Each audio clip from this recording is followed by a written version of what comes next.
এখনকার গৃহিণীদের ঘরে বাইরে সমস্ত কাজ নিজে হাতে করতে হয়, আর এই সমস্ত কাজ গুছিয়ে করার জন্য দরকার কিছু স্মার্ট টিপস। এই স্মার্ট টিপস ফলো করে যদি আমরা কাজগুলো গুছিয়ে নিতে পারি, তাহলে আমরা অনেকটা কম সময়ে কাজগুলোকে কমপ্লিট করতে পারবো। তার সাথে সাথে মাস গেলে অনেকটা পরিমাণে টাকাও কিন্তু আমাদের হাতে বেঁচে যাবে। এইরকমই কিছু নিত্য নতুন জানা অজানা টিপস নিয়ে আজকে আবারও একটা নতুন ভিডিও শুরু করতে চলেছি। নমস্কার বন্ধুরা, আমি পাপড়ি। আমার চ্যানেলে আপনাদের অনেক অনেক স্বাগত। বন্ধুরা, টিপস নাম্বার 1। বন্ধুরা, আমরা যখন গ্যাস ব্যবহার করি, অনেক সময় অনেক পুরনো গ্যাস হয়ে গেলে, গ্যাস বার্নারটা যদি অনেক পুরনো হয়ে যায়, তখন এই বার্নারের সাইড দিয়ে কিন্তু অনেক সময় আগুন বেরোতে থাকে। বন্ধুরা, আমি এটা সবসময়ই প্রায় রিপেয়ার করতে থাকি, ঠিক করতে থাকি ঘরেই। তো সেই কারণে আমার কিন্তু এখনো অনেক ভালো আছে। আর এই গ্যাস বার্নারটা কিন্তু আমার অনেক পুরনো। তো যখন এরকম কিছু প্রবলেম হবে, তখন বন্ধুরা শুধুমাত্র আপনাদের ঘরে তো সবার ঘরেই ভ্যাসলিন থাকে, সেই ভ্যাসলিন খুব সামান্য পরিমাণে নিয়ে নেবেন। নিয়ে যেই জায়গাটা দিয়ে আগুন বেরোতে থাকে সেই জায়গাটায় হালকা করে একটু লাগিয়ে দেবেন। তাহলেই দেখতে পারবেন যে এই ভ্যাসলিনের যে একটা তেলাক্ত ভাব থাকে, সেটাতে কিন্তু যে গ্যাপটা থাকে গ্যাস বার্নার আর তার নিচের জায়গাটার মধ্যে, সেটা কিন্তু ফিল আপ হয়ে যায়। আর সেখান থেকে কিন্তু কোনো রকম আর গ্যাস বা আলোটা বাইরে দিয়ে বেরোতে থাকবে না। তাহলে কিন্তু গ্যাস খরচটাও কিন্তু অনেকটা কম হয়ে যাবে। বন্ধুরা, টিপসটা ভালো লাগলে লাইক করে দেবেন। চলে যাব পরের টিপসে। বন্ধুরা, এই মটর ডাল বা ছোলার ডাল বা ছোলা, মটর, কাবলি চানা, এই ধরনের জিনিসগুলো যদি আমরা বেশি পরিমাণে বাড়িতে এনে রেখে দেই, তবে কিন্তু কিছুদিন পরেই দেখা যায় যে এর মধ্যে একটা পোকা হয়ে যায়। আর পোকা হয়ে গেলে সেগুলো কিন্তু আর খাওয়া যায় না, কারণ পোকা তো বাছাও খুব মুশকিল, কারণ ডালের ভিতরে ভিতরে পোকাগুলো ঢুকে থাকে। তখন আমরা কি করব, সেগুলো আমাদেরকে ফেলে দিতে হয়। না বন্ধুরা, ফেলে দেওয়ার কিন্তু কোনো দরকার নেই। হাতের মধ্যে সর্ষের তেল আমি একটু অল্প পরিমাণে নিয়ে নিলাম। আপনারা যখনই এই এই ধরনের ডালগুলো ঘরে আনবেন, এইরকম সর্ষের তেল দিয়ে ডালগুলোকে একটু মাখিয়ে নেবেন। সর্ষের তেলে যে একটা ঝাঁঝালো গন্ধ আছে, সেই ঝাঁঝালো গন্ধে এই পোকাগুলো কিন্তু আর এর মধ্যে থাকবে না। এবার এই ডালগুলোকে একটা যে কোনো কন্টেনারের মধ্যে আমরা রেখে দেব। কন্টেনারের মধ্যে রেখে দিচ্ছি। রেখে দিয়ে তারপরে এর মধ্যে রেখে দিচ্ছি একটা শুকনো লঙ্কা। শুকনো লঙ্কার একটা ঝাঁঝে এর মধ্যে কিন্তু কোনো রকম পোকা আসবে না। টিপসটা ভালো লাগলে লাইক করে দেবেন। চলে যাচ্ছি পরের টিপসে।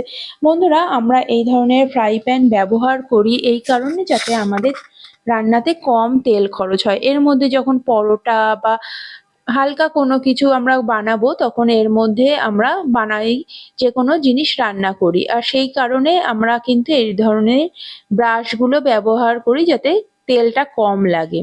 হালকা করে এইভাবে আমরা তেলটাকে ব্রাশ করে দিই। কিন্তু এই ব্রাশ হয়তো অনেক সময় কেনা হয় না বা ঘরে থাকে না, তখন আমরা কি করব? একটা সহজ উপায় আপনাদের কাছে দেখিয়ে দিচ্ছি। এখানে দেখুন, আমি লাউ তো আমাদের রান্না হয়, আর লাউয়ের এই বোটার এই জায়গাটা আমরা ফেলে দিই। কিন্তু বন্ধুরা, এইটা আমরা না ফেলে ফ্রিজে রেখে কিন্তু এটা ব্রাশের মতন কাজ করতে পারি। দেখুন, ব্রাশের থেকেও কিন্তু খুব ভালোভাবে এই লাউয়ের বোটাটা দিয়ে আমরা তেলটাকে লাগিয়ে নিতে পারলাম। একদম সহজে বিনা খরচে কিন্তু এই কাজটা কিন্তু হয়ে গেল। টিপসটা ভালো লাগলে লাইক করে দেবেন। চলে যাচ্ছি পরের টিপসে। বন্ধুরা, আমরা কুকারে রান্না করি এই কারণেই, যাতে আমাদের গ্যাস খরচ কম হয়। আমাদের এখন ব্যস্ততার লাইফে আমরা বেশি টাইম কিন্তু রান্নার পিছনে দিতে পারি না, সেই কারণে আমরা কুকারে রান্না করি। কিন্তু অনেক সময় দেখা যায় যে কুকারে রান্না করতে গিয়ে জলের পরিমাণটা আমরা কম দিয়ে ফেলেছি। তাতে কি হয়েছে, নিচের থেকে খাবারটা লেগে গেছে বা একটু হালকা পোড়া পোড়া মতন হয়ে গেছে। একটা পোড়া গন্ধ আসতে থাকে, আর তখন পোড়া গন্ধ আসলে সেই খাবারটা কিন্তু খাওয়াও যায় না। বন্ধুরা, একটা ছোট্ট টিপস আপনাদের কাছে দেখিয়ে দিচ্ছি। এখানে নিয়ে নিলাম তেজপাতা।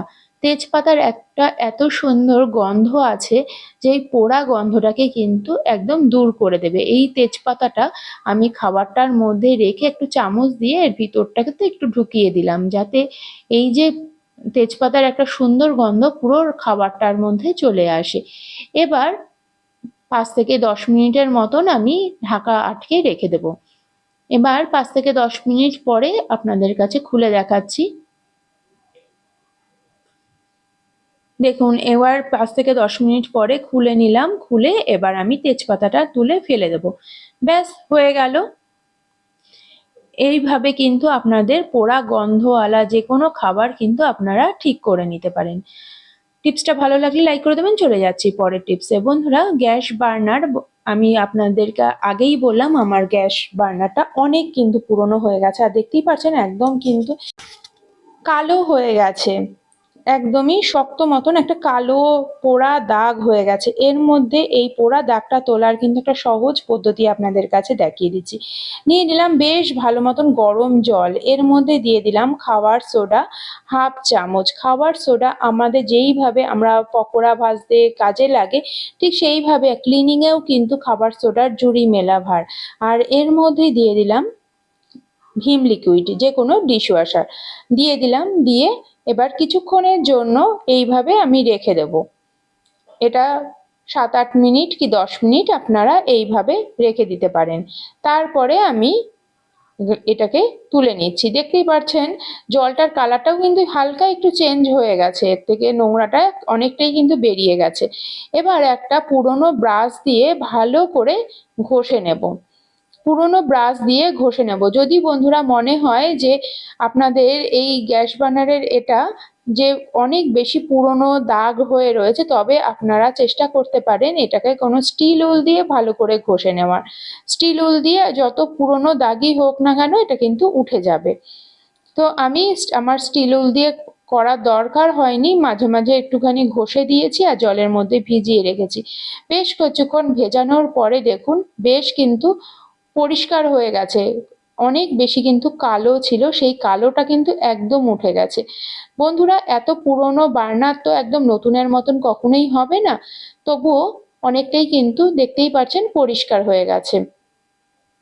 এবার জল দিয়ে ধুয়ে আপনাদের কাছে দেখাবো কতটা পরিষ্কার হলো। দেখুন জল দিয়ে ধুয়ে আপনাদের কাছে দেখিয়ে দিচ্ছি, এটা কিন্তু একদম পরিষ্কার হয়ে গেছে, দেখতেও বেশ কিন্তু সুন্দর লাগছে। এবার একটা ভালো টাওয়াল দিয়ে আমি এটাকে মুছে তারপরে কিন্তু গ্যাসে বসাবো। তা না হলে এর মধ্যে যদি জল থাকে সেই জলটা শুকোতে শুকোতে কিন্তু অনেকটা গ্যাস নষ্ট হবে। দেখুন আমি এর মধ্যে বসিয়ে গ্যাস বার্নারটা অনও করে দিয়েছি, কত সুন্দর আলোটা কিন্তু জ্বলছে। টিপসটা ভালো লাগলে লাইক করে দেবেন। চলে যাচ্ছি পরের টিপসে। বন্ধুরা, রুটি আমাদের বাড়িতে প্রায় প্রত্যেক বাড়িতেই কিন্তু কম বেশি হয়, কিন্তু বন্ধুরা অনেকের ক্ষেত্রেই দেখা যায় যে রুটি করতে গিয়ে শক্ত হয়ে যায়, বা কিছুক্ষণ পরে রুটি করার কিছুক্ষণ পরেই সেটাকে একদমই খাওয়া যায় না, একদম শক্ত হয়ে যায়। তো বন্ধুরা অনেকভাবেই হয়তো তারা করে দেখেছে কিন্তু কোনোভাবেই কোনো কিছু হয় না। বন্ধুরা আজকে একটা ছোট্ট টিপস আপনাদের কাছে দেখাচ্ছি। বন্ধুরা, যদি রুটি অনেক সময় যদি মাখাটা ভালো না হয় তবে কিন্তু রুটি শক্ত হয়ে যায়।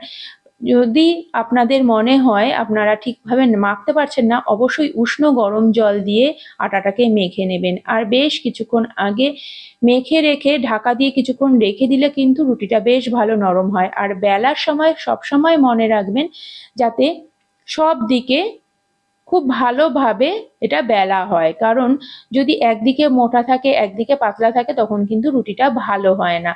আর রুটিটা বেলার আগে সবসময় মনে রাখবেন এই যে বেলনিটা খুব ভালো করে একদম আগুনের মধ্যে সেঁকে নেবেন।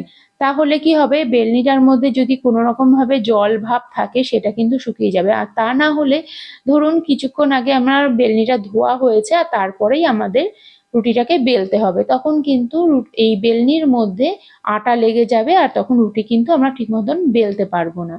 এবার আমি তাওয়া বসিয়ে দিলাম, তাওয়াটাকে বেশ ভালো করে গরম করে তারপরে আমি রুটিটাকে দিয়ে দিলাম। এইভাবে রুটিটা যখন বেশ ভালোভাবে গরম হবে উল্টে পাল্টে তারপরে এইভাবে ছাঁকনির সাহায্যে রুটিটাকে ছেঁকে নেব। দেখুন কত সুন্দর একদম ফুলকো রুটি হলো।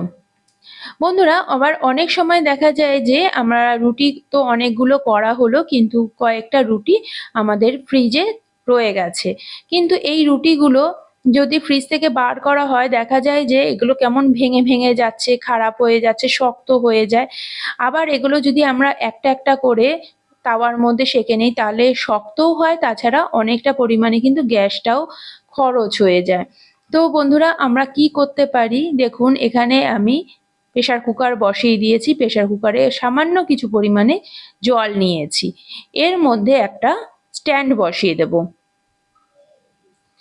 স্ট্যান্ড বসিয়ে দিলাম। এরপরে রুটির যে বাটিটা, আপনারা এরকম বাটি হোক বা টিফিন বক্স হোক তার মধ্যে আপনারা রাখতে পারেন। এইভাবে আমি একটা বাটির মধ্যে রেখে তারপরে কুকারটা আটকে দিলাম। আপনারা জানেন কুকারে যে কোনো রান্না খুব তাড়াতাড়ি হয়, এটা কিন্তু একবার একটা সিটি মারলেই কিন্তু সব কটা রুটি একসঙ্গে সুন্দর গরম হয়ে যাবে। আর এইভাবে রুটি গরম করলে কিন্তু একদম নরম তুলতুলে থাকবে। বন্ধুরা আমার আজকের এই ভিডিও যদি আপনাদের ভালো লাগে, লাইক শেয়ার কমেন্ট আর সাবস্ক্রাইব করতে ভুলে যাবেন না। পাশে থাকা বেল আইকনটিও বাজিয়ে দেবেন, তাহলে আমার ভিডিও সমস্ত নোটিফিকেশন আপনাদের কাছে পৌঁছে যাবে।